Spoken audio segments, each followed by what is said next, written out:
Welcome back to my channel. Welcome po ulit sa another video. Ang video natin today, gagawa tayo ng palabok.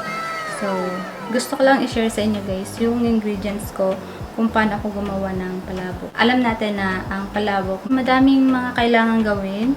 Katulad na lang nitong yung ng smoked fish, paghimay, and also paghimay din ng shrimp.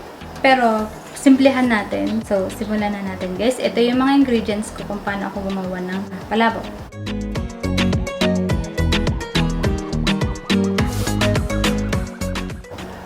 So, ito tayo. Meron tayong crushed garlic.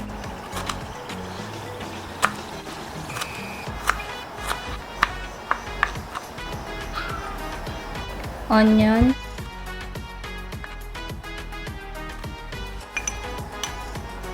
Spring onion. Mamaya pa ito gagamitin. Then, ito yung tinapa flakes. Ground pork. Shrimp. And, yung shrimp stock. Tapos, kailangan din natin ng eggs.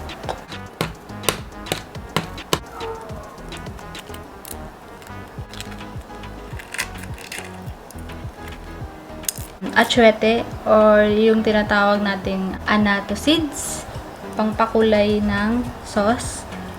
Tapos palabok pasta. So ang gamit ko kumeya kasi mas gusto ko guys yung medyo pino yung yung noodles kaysa dun sa medyo makapal. And gagamit tayo ng palabok sauce. So ito yung ginagamit ko for palabok sauce. Isa nga pala, meron pa pala, may nakalimutan ako. Ito, konting cornstarch para sa ating sauce, para maging mas malapot siya. May nagre-request kasi nito, hindi ko magawa ng video guys. Kung nanonood ka, gayahin mo na lang ito kasi wala ako isi-secret sa ingredients ko. So, napakadali lang gawin ito. Isa ito sa mga Filipino food na madalas na ginagawa. So, simulan na natin guys. Pakulo na tayo ng tubig.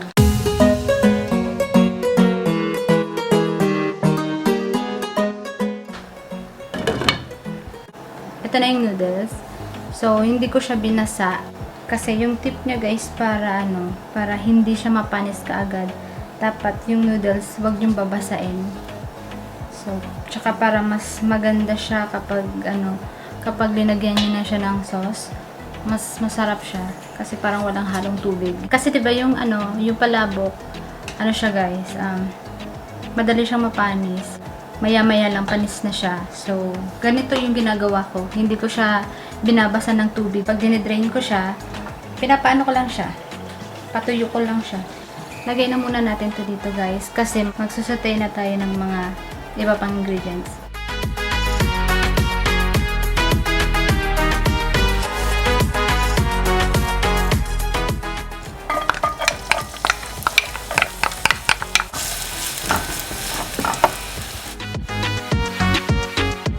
So, una guys, yung onion. So, next na natin guys, yung garlic. Para makasabay na siya sa pag-brown niya ng color.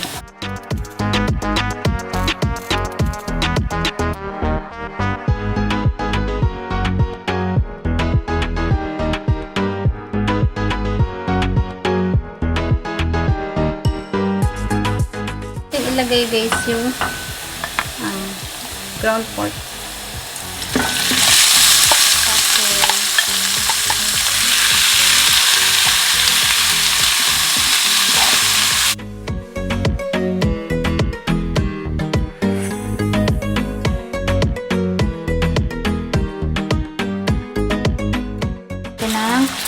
Paminta para medyo may lasa siya.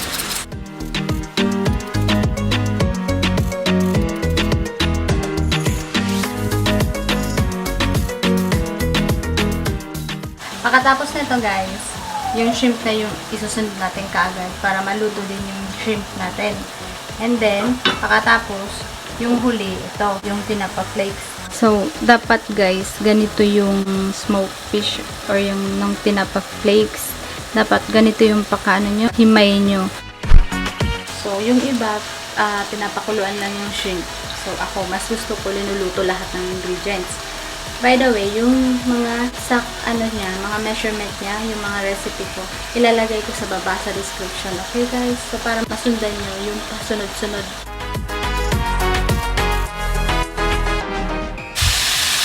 Yung shrimp na agad guys. Yung shrimp ko, medium size. Para malasahan nyo siya kapag linagay nyo na yung sauce sa pasta.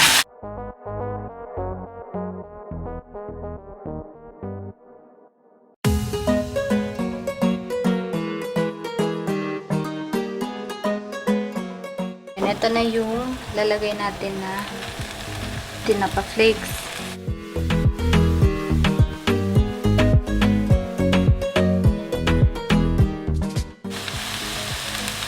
Madaming tinapa flakes, mas better.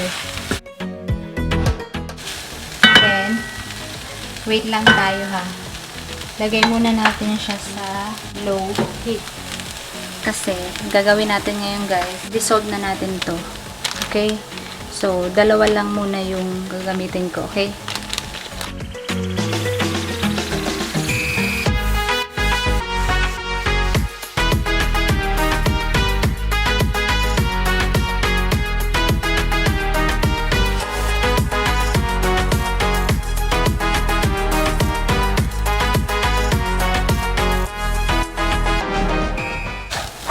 Kung naamoy nyo lang guys, ang bango-bango niya.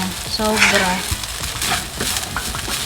Yan. Kailangan siya guys, kailangan nyo siyang patuyuin. And then parang ganito. Parang dry na dry siya. So, kailangan ganyan guys.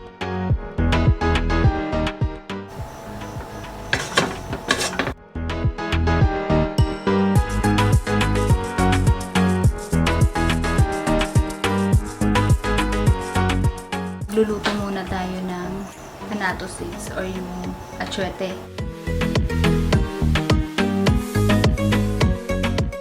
Meron itong hindi seeds, powder.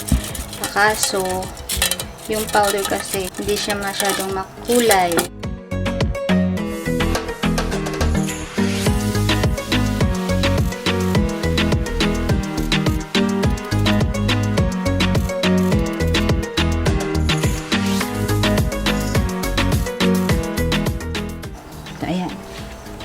Lagay na natin siya.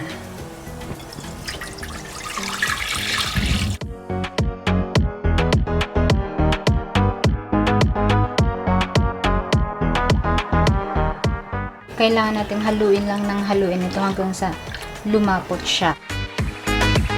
Kapag kumulo na siya, lalagay ko na yung cornstarch natin. I-dissolve ko na rin yun. Tapos ilalagay ko para mas malapot siya. Pero lalapot pa naman to. Lalapot naman to guys. Kaso hindi pa nga lang kasi hindi pa siya kumukulo. So, eto na yung sauce natin guys. Tingnan nyo.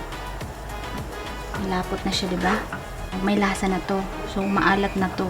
Kung gusto nyo, lagyan ng shrimp cubes, pwede din.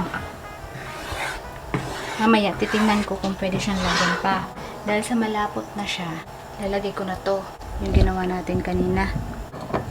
Pero bago yan, para mas kumulay siya. Ang purpose lang naman talaga nito guys, mas lalo siyang kumulay. Pero, wag lang marami. Kasi, yung lasa nito kapag nasosobrahan, mapait.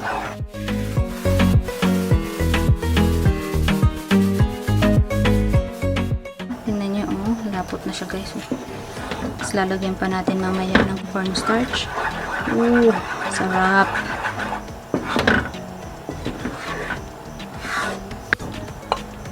Lagay na natin ito.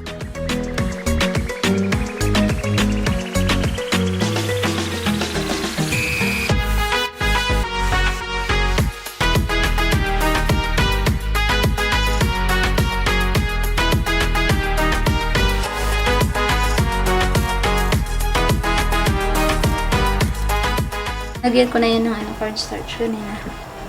Parang 1 to 2 tablespoon ng cornstarch. Kaya siya mas lumapot pa.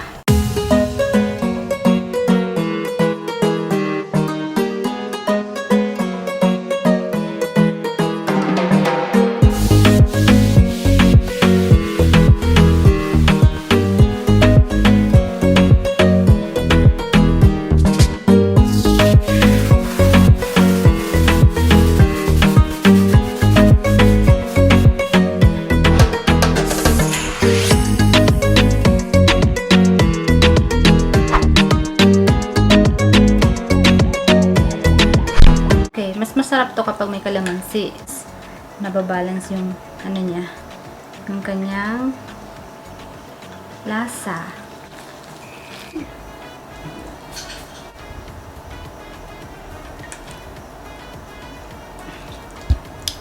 Ang subo na to. Big bite.